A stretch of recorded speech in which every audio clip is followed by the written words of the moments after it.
Welcome back to the Rebel's Edge with Bitcoin running to the upside. Same thing with gold. You want to know why? You got to stay tuned for the Rebel's Edge. Bang! Let's get some.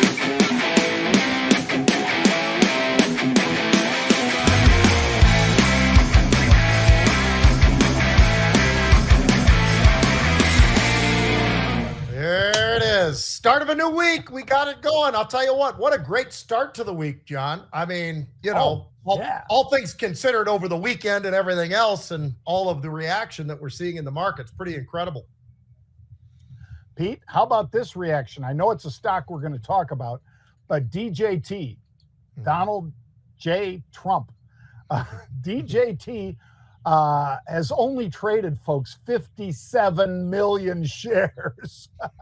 The average turnover of that stock, by the way, over the past 3 months, 6.8 million shares. So this is not political commentary, folks. This is just us talking about a publicly traded stock that is up about 30% at mid-session. It's been up more than that today. And Pete, I had a few calls. And the reason we got those calls, obviously, was nothing about what happened over the weekend. Again, our prayers go out to the victims, to the people that in the Secret Service that tried their best to help. Was it the B team? I'm not judging that, Pete. I'm not judging, it was the B team. It was because there were women on the detail or any of that. That's not me. Nope. I am questioning, however, whether they put people in position of authority that had the authority to do the things necessary to keep people safe. I don't care if it's Kamala Harris. I don't care if it's President Biden, if it's Janet Yellen, if it's President Trump. I don't care.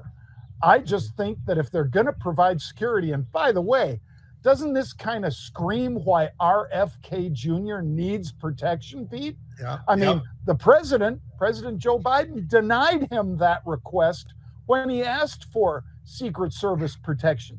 I mean, I have no idea why, and I'm going to try my best, folks, to just keep this focused and positive. Again, prayers for the victims, prayers for that hero, that fireman that dived on his wife and child to protect them.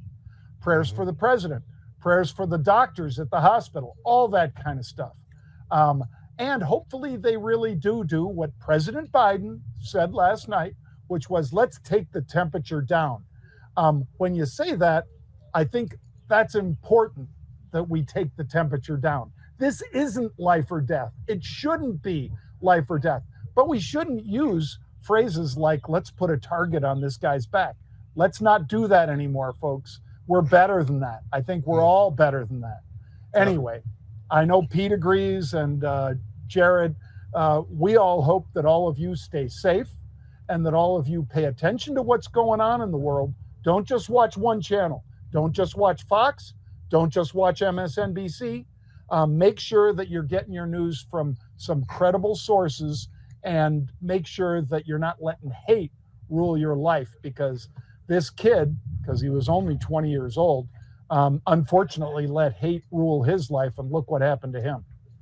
Anyway, with that said, Pete, I'm delighted to be back on air with you today. I know that you're a little bit of the walking wounded, either because of the weather up there in Minnesota, or maybe you were at some country western concert and got overserved. I'm not sure.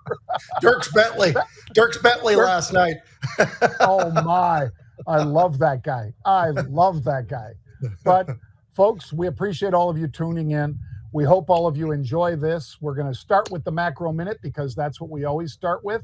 And macro minute today for me, Pete, is going to be stock futures rocketed higher. Summer rally continues, reacting positively to the Donald Trump survival on that assassination attempt. And we'll talk about Bitcoin and some of the stocks in the marketplace that might be in particular reacting to it. But that's my macro view today, Pete. I'm right there with you, John. I think that the reaction from the market is an interesting one for sure. Obviously, we had that a great day on Friday as well. We gave back some of it Friday, but a great day on Friday. And I think you've got to go back to 1981. Thank goodness it's not too frequent, but with President Reagan attempted assassination. And it showed us the heroes involved in that whole thing as well. So just looking and watching and seeing what the markets are doing, the reaction and everything else, it's impressive. And we now can move on, I think, and move to the next thing. And that's what I think the markets are kind of telling us today. And to your point earlier, that there's just an amazing situation. And I think that we are probably taking things in the right direction, especially, like you said, lowering some of that temperature. Yep. I think that's something we should all do, pass on a little more love instead of hate. All right, folks, let's talk about fantastic futures because Bitcoin, this President Trump, Pete, is a real fan of Bitcoin. He has said, and the gentleman he's running against, the sitting president, yes, I know his name, Joe Biden, has not endorsed Bitcoin the way Donald Trump has. And Bitcoin reacted immediately post his survival rather than assassination. And Bitcoin jumped, and it's jumping more right now. It's continuing the rally. So is Ethereum, driven by that weekend attack on a pro-crypto presidential candidate. What do you have for fantastic futures, Pete? Well, people hear me use this expression a lot, John. I just used it just the other day. I was on with Schwab on Friday, and inflation is sticky, right? I mean, I say it all the time. Crude is sticky over 80. VIX is sticky in the 12s. It gets to 13. It can't get any further. It pulls right back into the 12s, gets down to the upper 11s, right back to the 12s. Silver starting to get a little sticky over 30. Gold getting a little bit sticky over 2,400. You get the idea. The only thing that's not sticky right now, when I'm going through a lot of these various names, nat gas. Nat gas is not only not sticky, it is falling apart. It just continues to drop, it seems, almost every day. It's at 2-month lows, and it's down 4% again today. So, there's a lot of stickiness out there. We'd like to see that inflation number drop by 4% here and there, but that hasn't happened yet. So hopefully at some point we will see that start to slip back down. Absolutely, Pete. And at some point, inflation will come down. But other than driving us too hard, there's not a lot the Fed can do given the trillions of dollars that we've pumped into the system. But we've said that forever. And I think most of you realize that you can't take it down to zero. You can't take it down to the target, 2%, until people burn through that cash. But let's talk about stocks, Pete, and I'll kick it off with Apple. Apple's stock, a big move since Friday's close, and Friday it was good. Traded over 230 on Friday. It's going higher today. Morgan Stanley, once again, naming it a top pick ahead of the iPhone 16 launch. I think, Pete, this will be the most consequential iPhone in a long time, and so does Morgan Stanley. And one of the reasons for that is, of course, the integration of AI in the operating system that will only be available to phones above a certain level. In other words, if you want to get that phone with artificial intelligence, or as Apple calls it, Pete, Apple Intelligence, AI, well, you're going to have something, an iPhone 15 or higher. And I think that's going to drive significant volume of sales. No doubt about it. You're 100% right. I was going to mention that AI, because AI, when you're talking about Apple, is Apple Intelligence. It's not artificial intelligence. It's Apple Intelligence and what they're able to do. And we talked about this a while back, John, about the fact that Apple, we thought they were kind of laying low. Well, they kind of were, except for all the different acquisitions, small and big acquisitions that they have made in the AI space. So they're talking about driving for record device upgrades. Now, that's something special right there, because we already know who the king is, and the king is Apple. And the king going to record numbers, that I think says a lot about what the perceived acceptance is going to be here. It's going to be absolutely incredible. 500 million iPhones projected shipped in the next 2 years. I would say that's a pretty good size number, John. Wow. And by the way, Apple, They came out. Yeah. They were at a price target of 216. Obviously, as you said, the stock was 230, 234, 237 on the highs today. Well, 273 is the price target. I think that there's a lot of reasons why, but as we go through this next move in the markets, how about this? Apple is number one again. Market cap, 3.6 trillion. They are dwarfing, to this point, NVIDIA right now. It was at about 3.1 trillion. So I'll give you that. What about the law of big numbers, Pete? Oh, yeah. Well, I thought the law of big numbers meant, by the way, folks, the law of big numbers says you could be driving a boat like that because here I am in the harbor. You could be driving a boat like that if you paid attention to what we were talking about Apple, folks. I mean, let's be serious here. Not everybody's going to make enough money from Apple to buy that boat. However, we had unusual activity again, Pete, and we've had it multiple times. There you see on your screen. Thank you, Jared. You see it twice. You see them buying those 9th of August 235 calls. You see them buying the July 26th expiring 222.50 calls. That was an in-the-money call, by the way, when they bought those. And how do you think that worked out? That worked out pretty well. Now, you might not have bought enough of them to get that boat, but you certainly bought enough of them if you were one of our subscribers to maybe make your life a little more fun. Yeah. For what you could do. And you could share that with other people. You could potentially give some to the charity of your choice. You could even give it to a political candidate if you chose to. But anyway, I think unusual activity continues to prove to be what Pete and I know it is. And that is a look into the future. Tomorrow's newspaper today, my friends. Yep. All right, Pete, let's talk about DJT, Digital World Acquisition Corp. Now over 58 million shares changing hands. Basically, this is the Truth Social and Trump Media Technology Group that got together.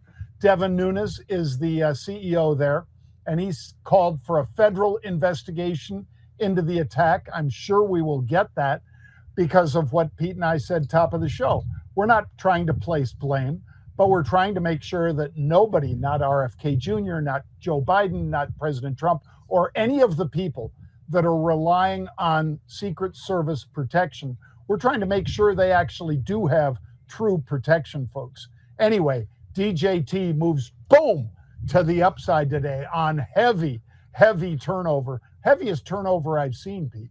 Yep, we're now approaching a little over 58 million, John, so or right about there. So it's pretty interesting, especially as you pointed out, it trades about 6.8 million shares a day normally. So it gives you a bit of an idea of just how crazy it's gotten.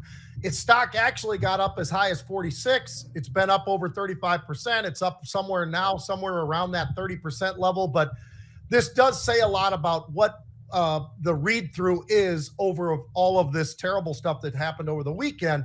But there is a lot to be said for what we're seeing in DJT. We talk about it all the time. It's about media. It's about all of this. And the Trump Media and Technology Group, this is an amazing move. It's not only an amazing move to the upside, but the sheer volume, this turnover. We haven't seen anything quite like that in a little while, John. Now, we had a wild year. There's no doubt about that. But this is something when you consider the fact that call it 7 million and here we are, call it 60 million.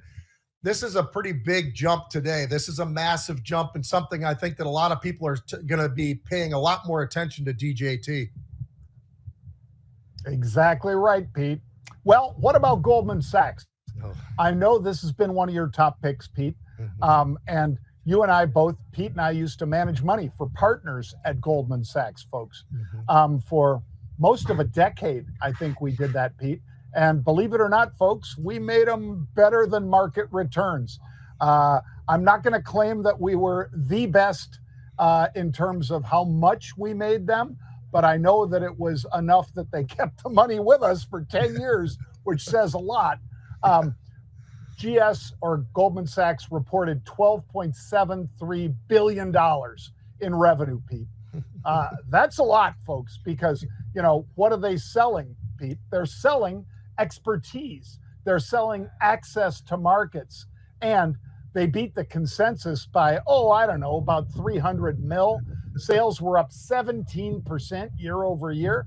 Yeah, it was a good earnings report out of Goldman Sachs. Again, tip of the hat to them. Fantastic earnings. What did you think, Pete?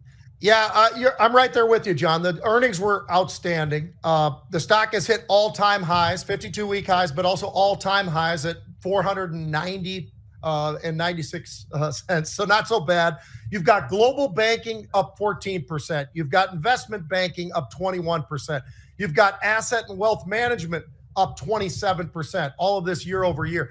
These are astounding numbers. Here's the most interesting of all those numbers, though, John. With all the strength that they've got and the move to all-time highs, how about if I told you that the PE presently of Goldman Sachs is trading at a 14?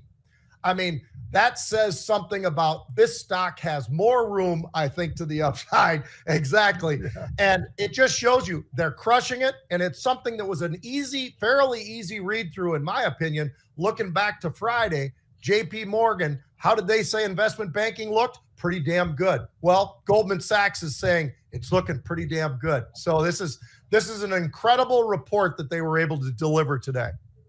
Yep, deservedly so.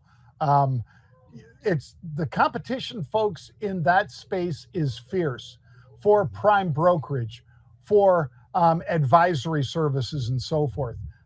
Goldman Sachs, I'm not saying they're the absolute pinnacle, but if you had to pick the top 2 or 3, their name would always be in that discussion, Pete. They're that good.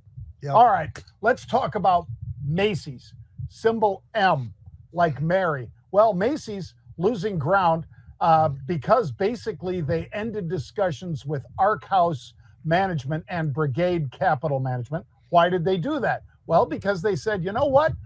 We need more specificity. We need to have a more of a conversation with you before we decide that we'll accept or reject your offer.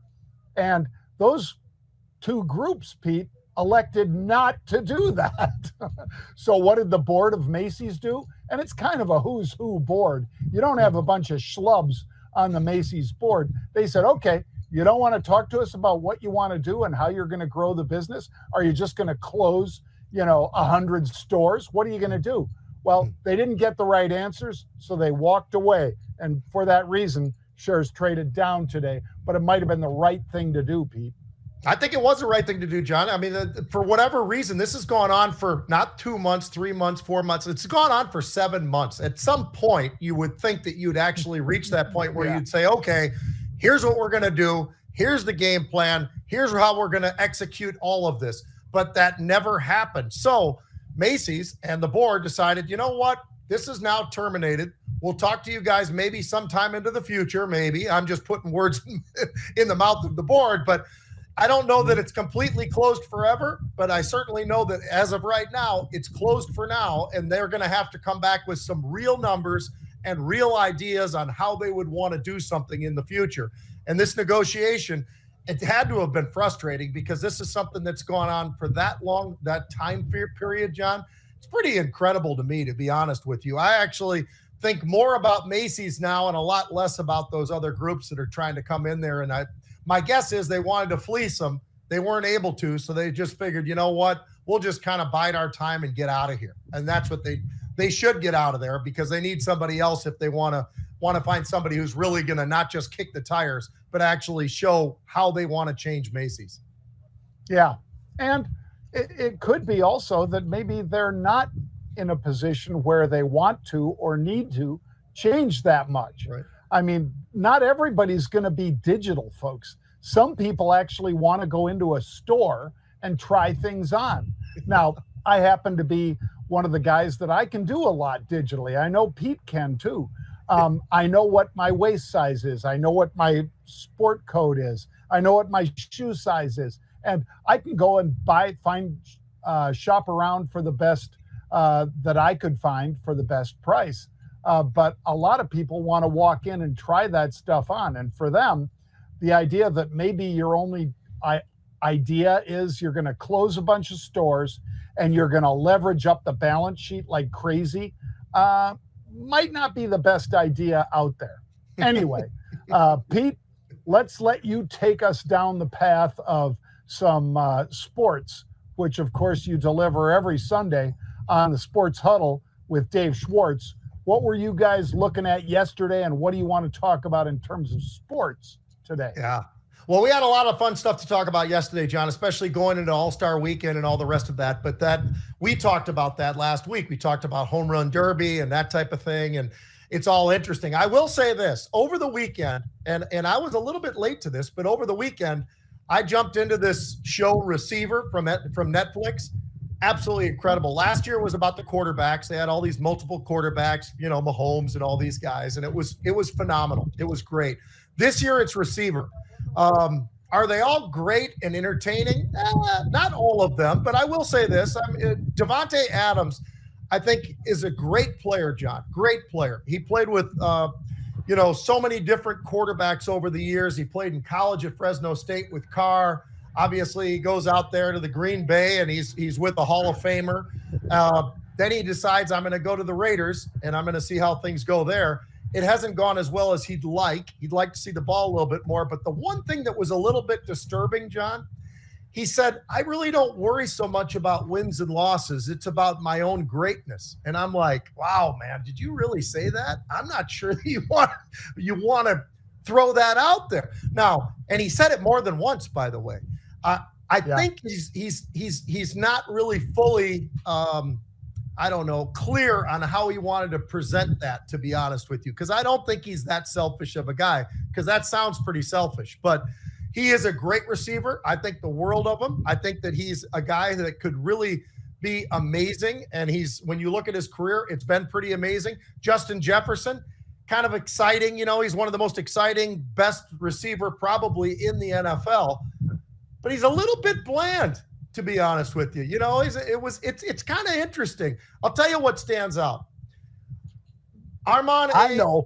Yeah, well, St. Brown is special, John. You've got one brother playing for Chicago. You got another guy playing for Detroit. And I'll tell you, this kid is shredded, number one. Number two, he is absolutely one of the more intellectual guys in the NFL. His mother's from Germany. She forced the kids to understand how to speak German fluently, and they do. I mean, academically, they got really pushed, and it's really pretty cool. He is a heck of a receiver, and he probably got kind of screwed out of the all-pro side of things. Then you've got the next guy, Deebo Samuel, and George Kittle, the next two. They're both in San Francisco. First of all, George Kittle is not really a receiver, but he kind of is a receiver because he's a pretty thin tight end, right? I mean, he's a heck of a player. He is the most fun, most entertaining man on the planet, and it's not just because he's mic'd up and he's got cameras everywhere, John. This guy is so much fun. Deebo is probably the most amazing athlete in the NFL because the guy's a wide receiver. He kind of plays H-back once in a while. He can play running back. He can return kicks. The guy can do absolutely every single thing that he wants. He's as good or close to as good as anybody in the NFL at what he's doing. So he's special. And then you got Kittle, who's just funny. He's crazy. I highly recommend. I think it's the most entertaining I've seen so far. I think it's better than quarterbacks. And I think I give all the credit to Kittle, though, because that personality stands out amongst everybody else. I agree, Pete. I just love Kittle. I love Deebo too. And to your point, Devonte, I think exceptional athlete and great player. I'd love to have him on my team. But I think what you said, it's true that he didn't probably express it the way he wanted to, or he is a different guy than I thought he was. So I'll give him the benefit of the doubt and say Devonte probably didn't mean to say it that way. But Kittle, oh my gosh, Pete, I just love it. Every time he's mic'd up, I'm watching that game because he's going to hold up the jersey and it's going to have a T-shirt underneath. And he said, I gave these T-shirts to everybody on the team. And it says F Dallas on a T-shirt. And he says, how much you think I'm going to get fined for showing that? And they're like, oh, I don't know, 10,000, 25,000, whatever. And he goes, whatever. He is a fun guy. And, the NFL used to be, by many folks, called the no fun league. Yep. In many regards, it still is. But as long as there are people like Kittle, as long as there are people like, for instance, Pete, the quarterback for Buffalo. I mean, when I see him play and I see the passion that he plays with, or Mahomes, or, Jackson, any of these guys that play with that much passion, you got to love those guys. Yeah. Do I love everything about him? No. Do I love everything about Devonte's comments? No. But, I mean, there are some real personalities in the league that I think we need to pay attention to and that are just interesting people, not just great athletes. Anyway, I love that show. I saw it on Netflix, Pete, and I love that. Yep, I got one more episode. I'm just kind of saving it now, but it was great. And I think Devonte Adams, if he were to watch it and came back, he'd probably say, you know what, I probably didn't mean it the way that came out. He just, he wants the ball. They paid him a lot of money for the reason of what he is, a receiver, so he wants the ball. And there were games where he's getting targeted one time, and you're like, well, hold on, he and Garoppolo had some little back and forth going on here and there. So, some changes have been made. If you got 40 offensive plays, Pete, how do you not go to that guy more than once in a game? I don't care. Whatever else is going on. I think you'd have to give him at least a minimum of 8 to 10 targets a game, or your offensive coordinator should be fired. But anyway, I got the next one for us, John, which is what's going on in the NCAA with these conferences, right? And a lot of the time we really do focus on football because it's different. You only play a certain number of games as opposed to basketball, baseball. You play quite a few different games, right? So when you think about it, and let's say you're playing 12 games, whatever. If you're in a conference with 16, maybe 20 different schools in the conference, it makes it kind of interesting because there's no way you can obviously play everybody. So it makes it a little bit different. And what I think is really different is the Big 12 might get to be really something special, John. And what do I mean by that? Okay, so the Big 10, you add Washington, Oregon, right? USC, UCLA. That's awesome because now you've got that California, that West Coast sort of a deal coming, right? That's phenomenal for the Big 10. Now they go all the way from one side to the other. That's great. You look over at the SEC. They got Texas and Oklahoma added up to them. Pretty phenomenal. But the Big 12 has got a lot going on, John, because there's not only the talk of Florida State saying, hey, we want out. we want out. That means maybe Clemson tags along. They want out. And that isn't where it all ends. They're actually kicking around the idea because, as you probably know too, John, Notre Dame kind of kicks around in the ACC to some degree, right? And I know they've got their own network with NBC, the Notre Dame Football Network. So that's all pretty interesting. But does Notre Dame ever decide, you know what, maybe we finally do join into a conference? And if so, that would be something really special for the Big 12 because the Big 12 has added all these teams, most of them coming from the Pac-12. It's going to be a monstrous conference, but John, I don't know. With private equity coming in, maybe that money starts to get a little bit more attractive to Notre Dame than it once did. I don't know. We'll see, but it's getting pretty interesting in the NCAA and how they're building these super conferences. And the Big 12 used to be the doormat. I don't think they're the doormat anymore. No, not if they bring in Florida State, Clemson, and Notre Dame. And, we're not mincing words here. We know that Notre Dame was the first school to have a TV deal, its own TV deal with the biggest network out there, NBC.